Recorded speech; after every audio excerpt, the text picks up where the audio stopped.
चिंगीच्या भातुकलीसारखाच आपणही आनंदानं आपला संसार उभारतो, कष्टानं एक एक वस्तू जमवतो.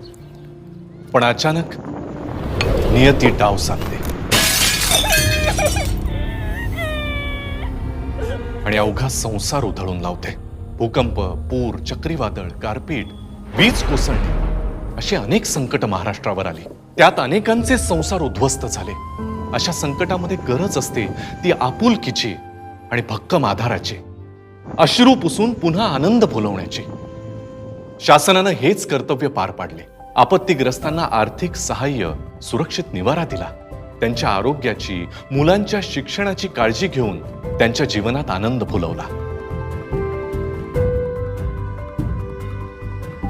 मदतीतून नवजीवन, आनंदाचे पुनर्वसन. आपत्ती व्यवस्थापन, मदत व पुनर्वसन विभाग, महाराष्ट्र शासन.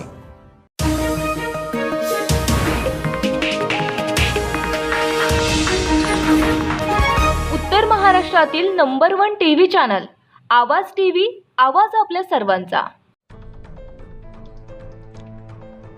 इंदोरची तरुणी नगाव शिवारातील एका शेतात आढळली जळालेल्या अवस्थेत. नगाव शिवारातील एका शेतात 24 वर्षीय तरुणी अर्धवट जळालेल्या अवस्थेत आढळून आली आहे. या घटनेची माहिती मिळताच पश्चिम देवपूर पोलीस ठाण्याचे पोलीस अधिकारी व कर्मचाऱ्यांनी घटनास्थळी धाव घेतली होती. तिच्याकडील बॅगेत मिळून आलेल्या आधार कार्डवरून तिची ओळख पटली आहे. मिळालेल्या माहितीनुसार मंगळवारी सकाळी नगाव गावानजीक विश्रांती हॉटेलच्या पाठीमागे एक तरुणी गंभीर भाजलेल्या अवस्थेत आढळून आली. यावेळी तरुणीचा मोबाईल वाजत होता. स्थानिकांनी तिचा मोबाईल उचलून तिच्या कुटुंबियांना सदर घटनेची कल्पना दिली. शिवाय याबाबत 112 द्वारे पोलिसांनाही माहिती कळवली. त्यानंतर देवपूर पश्चिम व देवपूर पोलीस लागलीच घटनास्थळी पोहोचले. त्यांनी सदर तरुणीची पाहणी केली असता ती अर्धवट जळालेल्या अवस्थेत दिसून आली. तसेच त्या ठिकाणी सदर तरुणीचा मोबाईल, बॅग व एका प्लास्टिकच्या बरणीत ज्वलनशील पदार्थ आढळून आला. पोलिसांनी सदर बॅगची तपासणी केली असता त्यात सदर तरुणीचे आधार कार्ड मिळून आले. त्यावरून सदर तरुणीचे नाव रक्षिता महेश पाटीदार, वय 24 असून ते इंदोर, मध्य प्रदेश येथील सुदामा नगरातील रहिवासी असल्याचं निदर्शनास आलंय.